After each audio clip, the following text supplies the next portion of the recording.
মনের অস্থিরতা কাটানোর জন্য একটা কথা মনে রাখা খুব জরুরি যে আল্লাহ সুবহানাহু ওয়া তাআলা বলেছেন লা ইউকাল্লিফুল্লাহু নাফসান ইল্লা উসআহা।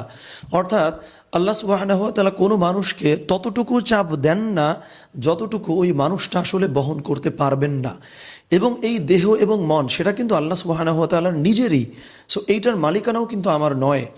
তার মানে যখনই কোনো ডিপ্রেশন বা মন খারাপ হবে তখন কোনো মোটিভেশনে এই চিন্তা করা যাবে না যে এইটা আসলে কোনো ব্যাপার নয়, বরং যেটা করতে হবে খুব প্র্যাকটিক্যালি যে এই কষ্টটা আসলেই একটা কষ্ট এবং আল্লাহ সুবহানাহু ওয়া তাআলা দিয়েছেন এটা আমাকে পরিকল্পনা করে যে এইটা আমি আসলে বহন করব, সহ্য করব।